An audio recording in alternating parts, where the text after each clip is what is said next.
In this video we are going to delve a little further into visual web parts for SharePoint 2010.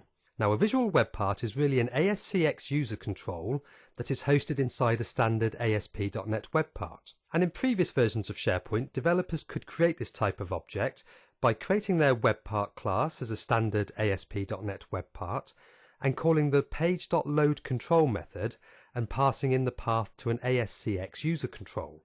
Now that was all very well and it was a supported development technique, but it did raise issues and concerns, especially around packaging and deployment. Put simply, it wasn't very simple to deploy this type of base class plus user control as a single entity. Now with Visual Studio 2010, all of the deployment and packaging problems have gone away.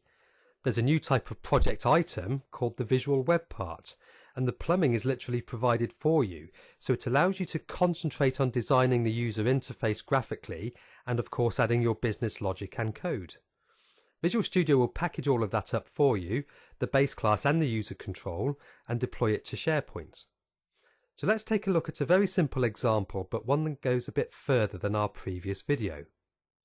What we have is a tree view control where we have simply added that to our design surface, and we can see the split view here. We have the design surface at the bottom and the markup at the top.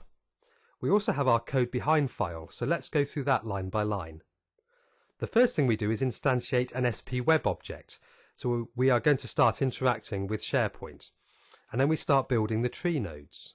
The first thing we do is set this web, our SP web object, equal to spcontext.currents.web, and that returns a reference to the website where our web part will currently be running.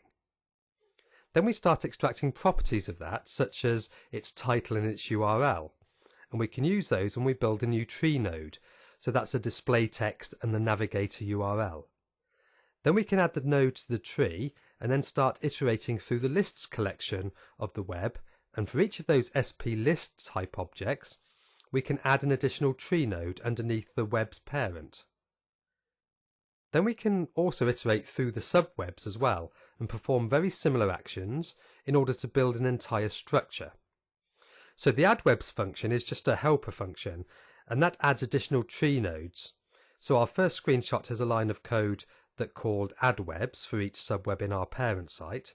So we will do very similar operations, which is to extract the title and the URL and then iterate through the lists collection of each subweb and build up our entire structure that way.